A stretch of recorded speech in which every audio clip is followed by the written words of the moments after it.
ನಮಸ್ಕಾರಗಳು ಮಾನ್ಯ ವೀಕ್ಷಕ ಮಿತ್ರರೇ, ಹೊಸದೊಂದು ವಿಡಿಯೋಗೆ ಪ್ರತಿಯೊಬ್ಬ ವೀಕ್ಷಕರಿಗೆ ಸ್ವಾಗತ.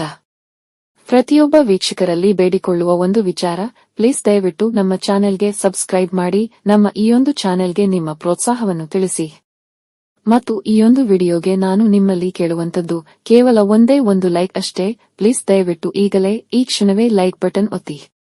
ಮಾನ್ಯ ವೀಕ್ಷಕರೇ, ಗೃಹಲಕ್ಷ್ಮಿ ಯೋಜನೆಗೆ ಸಂಬಂಧಿಸಿದಂತೆ ಗೃಹಲಕ್ಷ್ಮಿ ಯೋಜನೆಯ 14ನೇ ಕಂತಿನ ಹಣವು ಈಗಾಗಲೇ ರಾಜ್ಯಾದ್ಯಂತ ಸರಿಸುಮಾರು 90% ಗೃಹಲಕ್ಷ್ಮಿಯರ ಖಾತೆಗಳಿಗೆ ಜಮೆಯಾಗಿದೆ.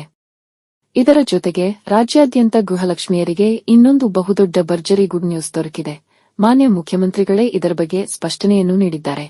ಗೃಹಲಕ್ಷ್ಮಿ ಯೋಜನೆಯ 15ನೇ ಕಂತಿನ ಹಣ, ಅಂದರೆ ಗೃಹಲಕ್ಷ್ಮಿ ಯೋಜನೆಯ ಅಕ್ಟೋಬರ್ ತಿಂಗಳ ಹಣವು ಆರ್ಥಿಕ ಇಲಾಖೆಯಿಂದ ಸಂಬಂಧಪಟ್ಟ ಮಹಿಳೆ ಮತ್ತು ಮಕ್ಕಳ ಕಲ್ಯಾಣ ಇಲಾಖೆಗೆ ಬಿಡುಗಡೆಯಾಗಿದ್ದು, ಇನ್ನೇನು ಗೃಹಲಕ್ಷ್ಮಿ ಯೋಜನೆಯ 15ನೇ ಕಂತಿನ ಹಣವು ಡಿಬಿಟಿಗೆ ಪುಷ್ ಮಾಡೋದೊಂದೇ ಬಾಕಿ ಇದ್ದು, ಕೆಲವು ಮೂಲಗಳಿಂದ ದೊರಕಿದ ಮಾಹಿತಿಗಳ ಪ್ರಕಾರ ಈ ತಿಂಗಳಿನಲ್ಲಿಯೇ ಗೃಹಲಕ್ಷ್ಮಿ ಯೋಜನೆಯ 15ನೇ ಕಂತಿನ ಹಣವು ಗೃಹಲಕ್ಷ್ಮಿಯರ ಖಾತೆಗಳಿಗೆ ಜಮೆಯಾಗುವ ಸಾಧ್ಯತೆ ಇದೆ.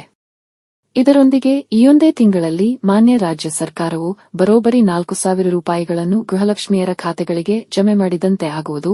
ಮಾನ್ಯ ವೀಕ್ಷಕರೇ, ಗೃಹಲಕ್ಷ್ಮಿಯರಿಗೆ ಸಂಬಂಧಿಸಿದಂತೆ ಇದೊಂದು ಭರ್ಜರಿ ಗುಡ್ ನ್ಯೂಸ್ ಆಗಿರುತ್ತದೆ.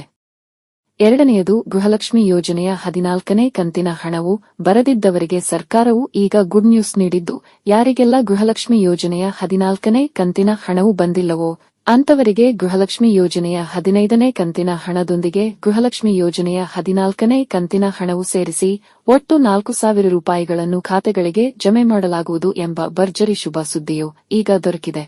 ಮಾತ್ರವಲ್ಲದೆ ಇದು ಈ ತಿಂಗಳೊಳಗೆಯೇ ಗೃಹಲಕ್ಷ್ಮಿಯರ ಖಾತೆಗಳಿಗೆ ಜಮೆಯಾಗುತ್ತದೆ.